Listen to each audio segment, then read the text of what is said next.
সম্প্রতি পিঙ্কি আক্তার নামে এক গৃহকর্মীকে মারধরের ঘটনায় খবরের শিরোনাম হয়েছিলেন ঢাকাই সিনেমার আলোচিত নায়িকা পরীমণি।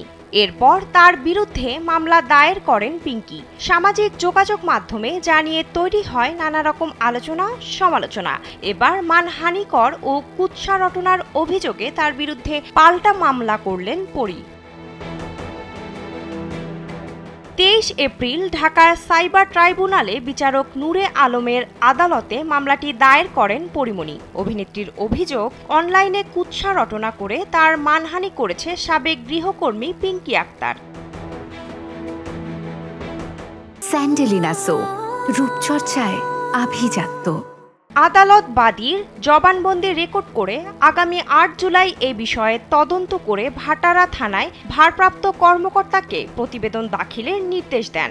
সংশ্লিষ্ট ট্রাইব্যুনালের বেঞ্চ সহকারী মোহাম্মদ জুয়েল মিয়া এ তথ্য নিশ্চিত করেছেন। মামলার আবেদনে পরীমণি উল্লেখ করেন, সাবেক গৃহকর্মী পিঙ্কি আক্তার তার ব্যক্তিগত জীবনের তথ্য বিকৃতভাবে উপস্থাপন করে সামাজিক যোগাযোগ মাধ্যমে অপপ্রচার চালাচ্ছেন। এতে পরীমণির ব্যক্তিগত, পারিবারিক এবং পেশাগত সুনাম ক্ষুণ্ণ হয়েছে। এমন কর্মকাণ্ড তার প্রতি জনগণের মনে নেতিবাচক মনোভাব তৈরি করেছে বলে অভিযোগ করা হয়েছে।